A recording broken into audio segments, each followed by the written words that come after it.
सदैव एक ही ईश्वर की उपासना करो। कभी भी किसी का हक नहीं छीनना चाहिए। माया को जेब में ही स्थान देना चाहिए, अपने दिल में नहीं। दुनिया में किसी भी व्यक्ति को भ्रम में नहीं रहना चाहिए। बिना गुरु के कोई भी दूसरे किनारे तक नहीं जा सकता है। सभी मनुष्य एक ही है, न कोई हिंदू और न कोई मुसलमान, सभी एक समान हैं।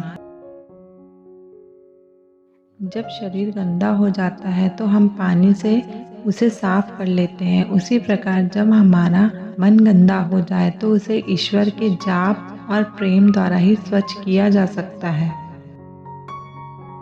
ईश्वर की सीमाएं और हदें संपूर्ण मानव जाति की सोच से परे हैं। जब आप किसी की मदद करते हैं तो भगवान आपकी मदद करता है। हमेशा दूसरों की मदद के लिए आगे रहो।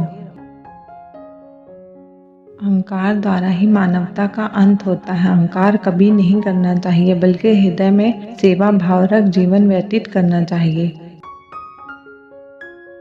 जिस दिन हमारा मन परमात्मा को याद करने और उसमें दिलचस्पी लेना शुरू कर देगा, उस दिन हमारी परेशानियां हम में दिलचस्पी लेना बंद कर देगी। भले ही उसे विभिन्न नामों से पुकारते हैं, पर वास्तव में ईश्वर एक है। मैं निरंतर उसके चरणों पर झुकता हूँ और उससे मेरे सच्चे गुरु से प्रार्थना करता हूँ और वे मुझे रास्ता दिखाते हैं। अगर किसी दूसरे का दुख देखकर आपको भी दुख होता है तो समझ लेना भगवान ने आपको बनाकर कोई गलती नहीं की। यह दुनिया कठिनाइयों से भरा है। जिसे खुद पर भरोसा होता है वही विजेता कहलाता है। बुरा कार्य करने के बारे में न सोचें और न ही किसी को सताएं। अपने जीवन में कभी भी ये न सोचें कि यह नामुमकिन है। सिर्फ वही शब्द बोलने चाहिए जो शब्द हमें सम्मान दिलाते हैं। वह जिसे खुद में भरोसा नहीं है, उसे कभी ईश्वर में भरोसा नहीं हो सकता।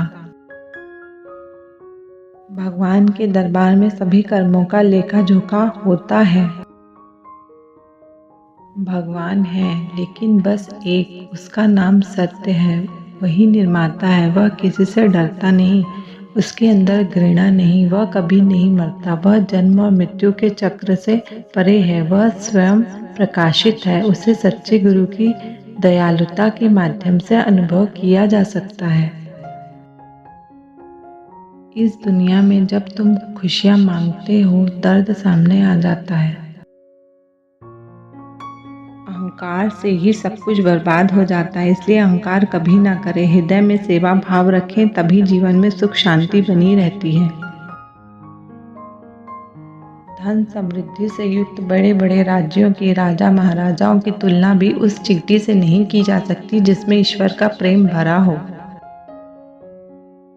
उसकी चमक से सब कुछ प्रकाशमान है।